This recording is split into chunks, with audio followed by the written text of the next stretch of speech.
제가 이렇게 정신이 없습니다. 이제 저도 다 된 것 같아요. 이제 생각해보니까 꼭 미국에 온 지 이제 19년 됐고 이제 20년째 들어가더라고요. 그러니까 그런 말씀 하시더라고요. 미국에 오래 살면 한국말도 못하고 영어도 못하고 그런다는데 제가 상태가 좀 그런 것 같아요. 마태복음 5장에서 7장까지에 여러분 잘 아시는 것처럼 산상수훈이 기록되어 있습니다. 그래서 그 산상수훈의 말씀을 가지고 계속해서 예수복음, 천국복음, 우리 연속설교를 나누고 있는데 오늘은 7번째 시간입니다.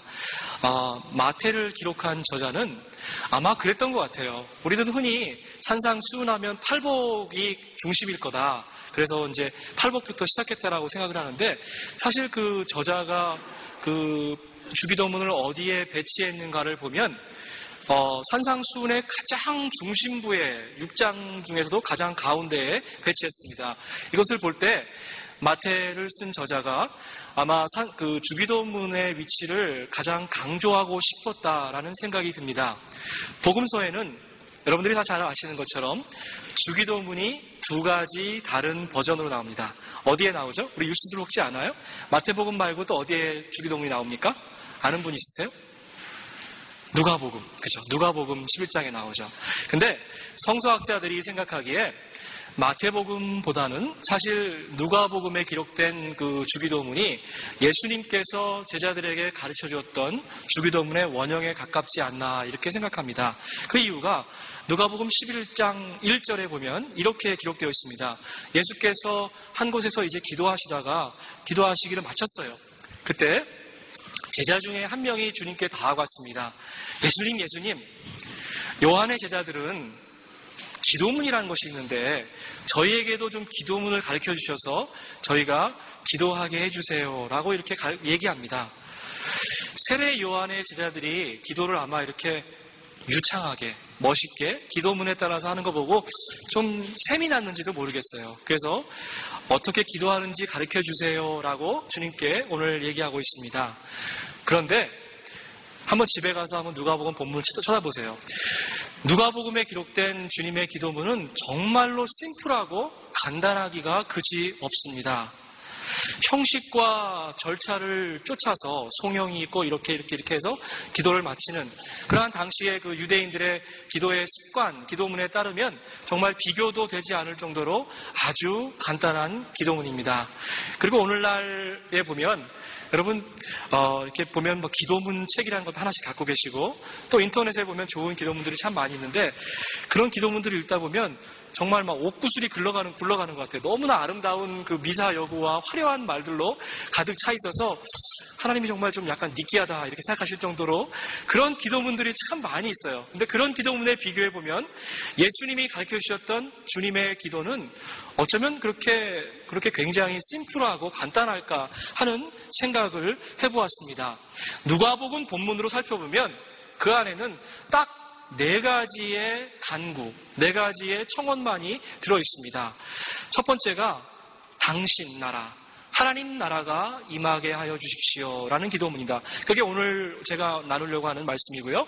두 번째는 우리에게 날마다 필요한 일용한 양식을 주십시오 라는 기도입니다.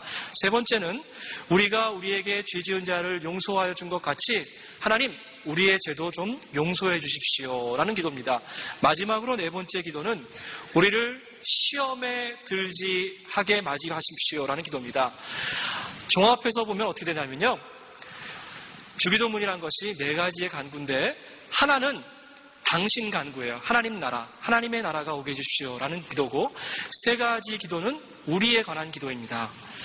부활절 전까지 3월 넉주가 있는데 한 주에 한 가지씩 이 기도문을 가지고 좀 생각해 보았으면 좋겠습니다. 주기도문의 그 온전하고 깊은 맛을 다 알려면요, 저와 여러분이 아마 1년 내내 공부해도 다 알기가 힘들 것 같아요. 신학교에서는 주기도문 갖고 한 학기, 2학기 강의하기도 하고요. 아버지 이 다 하나 갖고도 한 달 이상 강의하기도 합니다. 그런데 우선 제가 하고자 하는 것은 앞으로 넉 주 동안 주기도문이 어떤 건가 하는 그 주기도문의 큰 그 기둥, 뼈대를 세우는 일을 하고 싶습니다. 그래서 적어도 우리가 부활절이 지나고 기도할 때에 주기도문의 그런 그 순서와 주기도문이 얘기하는 그 기도의 내용을 가지고 우리가 기도할 수 있는 습관이 생기도록 하는 것이 제가 4주 동안 여러분과 함께 하려고 하는 그 설교의 목적입니다. 중요한 것이 있는데요. 주기도문은 간구 기도이면서 동시에 서원 기도란 말이에요. 이 말이 무슨 말인지 제가 좀 설명을 드리고 싶어요. 주기도문을 하면 우리가 하나님께 뭐뭐뭐뭐 해주세요, 해주시기 바랍니다라고 간구하는 기도처럼 생각됩니다. 그런데 사실은 그 주기도문의 내용을 깊이 고찰해보면 사실 그것은 서원 기도라는 거예요. 하나님께 우리가 결단하고 하나님 내가 앞으로 이렇게 살겠습니다라고 결단하는 것이 바로 주기도문입니다. 한번 볼까요? 첫 번째로 당신 나라, 하나님 나라가 임하게 해주십시오. 이 말은 뒤집어서 생각해보면 뭐냐면 제가 스스로 하나님의 통치 아래 거하겠습니다. 하나님의 백성이 되겠습니다. 라는 얘기입니다. 두 번째로 우리에게 일용할 양식을 주십시오. 라는 그 말은 앞으로는 내 힘과 내 지혜로 내 방법대로 내가 먹을 것을 벌려고 노력하지 않겠습니다. 오직 하나님 한 분께만 의지하고 하나님이 주시는 그 양식에만 의지해서 살겠습니다라고 고백하고 결단하는 기도라는 말이죠. 우리의 죄를 용서하여 주십시오. 이 기도는 사실 저에게 죄를 지은 정말로 눈과 이빨을 뽑아버리고 싶은 그 형제와 자매의 죄를 제가 먼저 용서하겠습니다 라고 고백하는 기도라는 겁니다. 마지막으로 네 번째, 우리를 시험에 들지 하게 마십시오. 그리고 악에서 구하여 주십시오 라는 그 기도는 이제 하나님의 은혜로 제가 악을 이기는 제자의 삶을 당당하게 살겠습니다 라는 귀한 고백의 기도라는 것입니다. 이렇게 짧은 기도문에 사실은 우리가 반드시 드려야 될 간구의 기도와 서원의 기도가 동시에 담겨져 있다는 겁니다. 자, 이제 우리가 좀 주기도문 안으로 좀 깊이 들어가 보기 원합니다. 오늘 본문에 기록된 주기도문의 그 어디언스, 독자는 유대인들이었어요.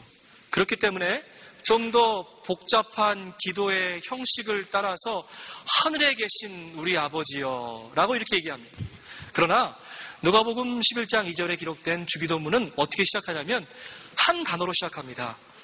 아버지여. 아버지여. 이게 다예요. 아버지여. 파테르 이렇게 부릅니다. 아버지여.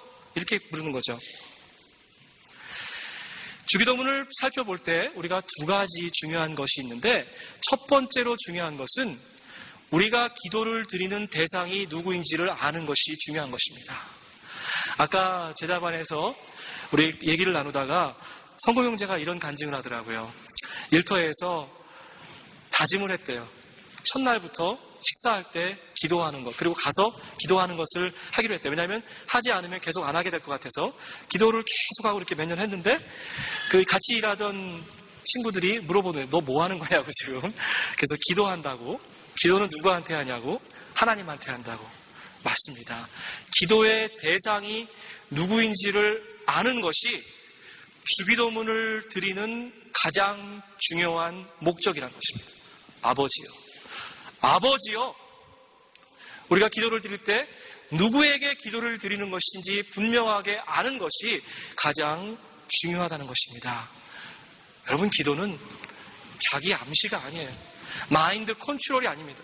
기도하면 막연하게 좋은 것이 생기겠지라고 허황된 꿈을 꾸는 것도 아니라는 말입니다. 기도는 하늘을 향해서 헛된 펀치를 날리는 그런 것도 아닙니다. 기도할 때 당연히 저와 여러분의 마음 가운데 기쁨과 평안과 소망과 참 기쁨이 솟아나야 돼요. 그런데 기도하면 할수록 자꾸 두마지 마음이 들어요. 기도하면 할수록 혼란스러워요. 이 길로 가야 되는지 저 길로 가야 되는지. 기도하면 할수록 헷갈려요. 기도하면 할수록 불안하고 걱정이 막 밀려 들어오기 시작해요. 여러분, 그게 기도입니까? 아니죠. 두 가지가 잘못됐어요. 적어도 두 가지 잘못됐어요. 하나는 누구한테 기도하는지 제대로 못하고 하는 기도고요. 두 번째는 우리의 기도의 내용이 잘못됐기 때문에 그렇습니다. 이따가 말씀드리려는데 주기도문의 두 번째 중요한 것은 내 뜻이 아니라 하나님의 뜻을 간구하는 데 있어요.